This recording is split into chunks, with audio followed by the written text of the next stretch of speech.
ജാതകം എഴുതി പണിക്കന്മാർ, ഇപ്പൊ പണിക്കന്മാർ, അന്നൊക്കെ ബ്രാഹ്മണർ തന്നെ അത് ചെയ്യുക. ഈ ബ്രാഹ്മണരും പണ്ഡിതരും എല്ലാവരും ഉള്ള സദസ്സിൽ വന്നു രാജകുമാരിയുടെ ജാതകം വായിക്കാൻ പറയുക.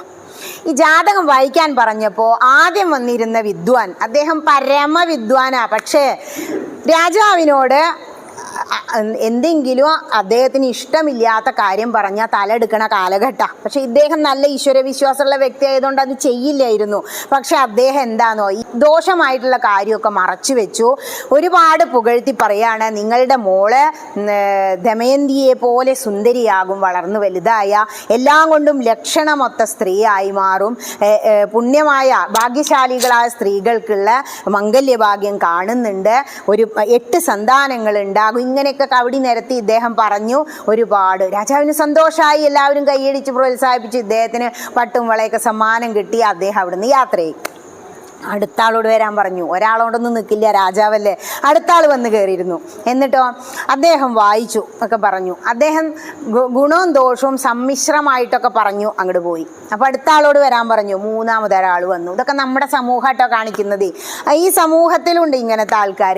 ഇദ്ദേഹം നല്ല ജ്ഞാനമുള്ള പണ്ഡിതനായ ഒരു വ്യക്തിയായിരുന്നു. ഇദ്ദേഹം കവിടെയൊക്കെ നിരത്തി പറയാണ് രാജാവിനോട്, അങ്ങേക്ക് ഇഷ്ടമല്ലാത്ത കാര്യങ്ങൾ പറഞ്ഞാൽ ചിലപ്പെങ്കിൽ എന്നോട് ദേഷ്യം തോന്നാം.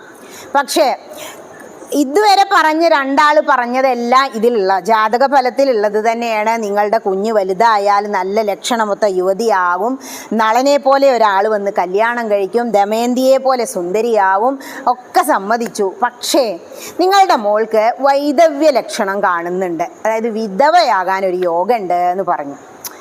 അപ്പോൾ രാജാവിനാകെ പ്രശ്നമായി.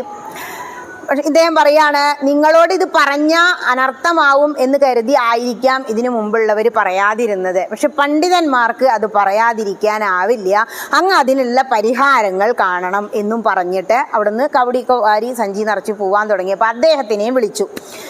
കൈ നിറയെ സമ്മാനം കൊടുത്ത് സന്തോഷിപ്പിച്ച് നല്ല രാജാവായതുകൊണ്ട് പറഞ്ഞയച്ചു. പണ്ടൊരു രാജാവേ അങ്ങനെ ഇതൊക്കെ നോക്കിപ്പിച്ചു അത്രേ.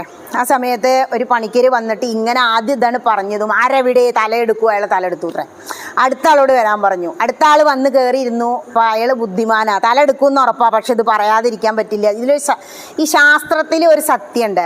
ജ്യോതിഷം എന്ന് പറഞ്ഞാൽ കണ്ണാണ് എന്നാ പറയുക. ഈ വേദാംഗങ്ങൾ 6 പറയുന്നതിൽ ഒന്നാണ് ജ്യോതിഷം, സത്യമുള്ള കാര്യമാണ്. അപ്പോൾ എന്ത് പറയാണ്, നിങ്ങൾക്ക് ഒരു 60 വയസ്സാകുമ്പോഴേക്കും നിങ്ങളുടെ കൊച്ചുമകൻ രാജ്യാഭിഷേകം ചെയ്ത് രാജാവാകും. അതിൻ്റെ അർത്ഥം എന്താ? ഇയാൾ തട്ടിപ്പോന്നാണേ. അയാൾക്ക് മനസ്സിലായില്ല. അയാൾക്കും കൊടുത്തു വയറ് നിറച്ച് സമ്മാനങ്ങൾ. ആദ്യം കൊടുത്ത ആൾക്കോ